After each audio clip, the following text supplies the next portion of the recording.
বর্তমানে সরকারি সরকারি স্কুলগুলোতে যেমন শিক্ষক নেই, আর যারা শিক্ষক আছে, অনেক শিক্ষক যারা অযোগ্য টাকা দিয়ে চাকরি পেয়েছে, তারা আজকে অনেক সময় অনিশ্চয়তার মধ্যে থাকে, স্কুলে গিয়ে তারা পড়াশোনা করায় না, কারণ তারা জানে যে কোনো মুহূর্তে চাকরি চলে যেতে পারে। তাই প্রত্যেকটা স্কুলে, প্রাথমিক বিদ্যালয়গুলোতে শিক্ষকদের শিক্ষা দেওয়ার প্রতি আগ্রহ কমে যাচ্ছে। এবং এমনিতে তো অভিভাবকরা যে বাচ্চাদের স্কুলে পাঠাবে, তাদের সেই আগ্রহ কমে যাচ্ছে, কারণ বাচ্চারা স্কুলে গিয়ে পড়াশোনা করে কি করবে? আগামী দিনে তাদের 1500 টাকার ভাতাই পেতে হবে। তাই শিক্ষার প্রতি মানুষের আগ্রহটা কমে যাচ্ছে। তাই আমরা চাই ইমিডিয়েট এই সরকার, পশ্চিমবঙ্গ থেকে এই সরকারকে উৎখাত করে একটা একটা মানে সুন্দর একটা সরকার তৈরি হোক পশ্চিমবঙ্গে।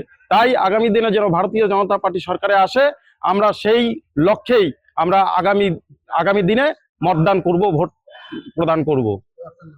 আমার নাম স্বপন দাস।